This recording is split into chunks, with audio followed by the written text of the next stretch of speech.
আমি সবসময় বলি কখন কার কোন বিপদ হয়, বাস্তব একটা ঘটনা বলি। একটা ছবি আপনাদেরকে দেখাইতে চাচ্ছিলাম কিন্তু পারছি না, কারণ ফেসবুক তা ইস্যু করে না। ভালো সালো মানুষ একদিন রাস্তা দিয়ে হারিয়ে যাচ্ছে, কতগুলি ফুলাফান তাদেরকে অ্যাটাক করে বলল। সে দৌড়তে গিয়া এক লোহার লোকে বাড়ি খায়, মাথা আপনার 6 ইঞ্চির মতো ফাড়াই ফেললো। এখন তার কেউ নাই, এক ব্যক্তি, তার কাছে অর্থের অবস্থা একটা টাকাও নাই, দৌড়ে আসলো আমার কাছে। আমি তাকে রক্ত বন্ধ করে সিলাই টিলাই করে দিলাম। এরপর আসলো এক বন্ধুকে খবর দিল, বন্ধু এসে পরে যাই তার বিল টিল দিয়ে গেল। কিন্তু এই যে বিপদটা, আপনারা কেন একজনের শত্রু একজন করেন, কেন মারামারি করেন? এই যে বিপদ কখন কার হয়ে আসে কে বলতে পারে? এই যে জিনিসটি আজকে আপনার আধিপত্য, যেটা আপনার অহংকার, যে আমি এই দেশের, আমি বড় নেতা হয়ে যাবো, আমি বড় ক্ষমতা দেখাবো, আরে কখন কোন অবস্থা আপনি পড়ে যান এটা তো আপনি একবারও চিন্তা করেন। বংশের হেডেম, ব্যক্তির হেডেম, এইগুলা আমি বারবার বলি দেখায়েন না। আল্লাহ কখন কার উপরে কি ধার্য করে ফেলে কখনো বলতে পারবেন না। মানুষের বিপদ যে কোনো মতো হতে পারে, আর একজনের মানুষ হয়েই মানুষের কাজে লাগবে। যতই বলেন মানুষ ভালো না কেন, কেন ভালো না? নিজের অহংকারের জন্য।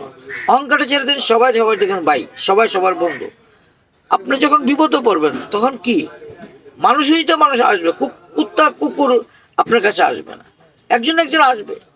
আজকে কেন এই অহংকার, কেন এই বিদাবিদ আমাদের ভিতরে সৃষ্টি হচ্ছে? একমাত্র আমাদের এই বাংলাদেশের নোংরা রাজনীতি আমাদেরকে এই বিবাদটা সৃষ্টি করছে। আজকে তুমি ক্ষমতা আছো, আমি সবকিছু, পুলিশ আমার, আর্মি আমার, র্যাব আমার, আমি ফোন করলে চলে আসবে, এই যে অহংকারী। আবার কালকে তুমি চলে যাবে, এই আশ্চর্য ব্যাপার।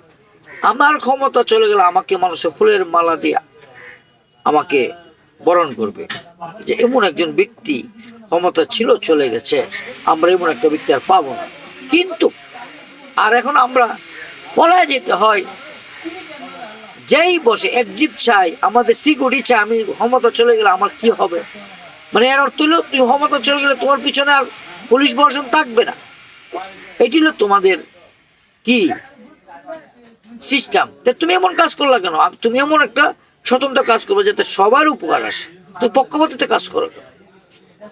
এই জন্য বলি বাইরে এই পৃথিবীতে আমরা আসছি, চলে যাব, যে এইটা আমরা অন্তর এবং ব্রেনে ঢোকাইতে হবে। শুধু মুখ দিয়ে বলবো ভাই দুদিনের দুনিয়া চলে যাব, ভাই দুদিনের দুনিয়া, কিন্তু এই মুখ দিয়ে বলে লাভ হবে না। অন্তর এক জিনিস, ব্রেন আরেক জিনিস ঢোকাইতে হবে। তাই আপনার অহংকারী, মারামারি আর মনের থেকে চাবেন, সম্পদে লিপসা চাবেন। মানুষের সম্পদ অহংকারে মানুষকে ধ্বংস হয়ে যায়। তাই আমি বলবো দয়া করে ভাই, কখন কার কি বিপদ চলে আসে কেউ জানে। ভালো থাকবে।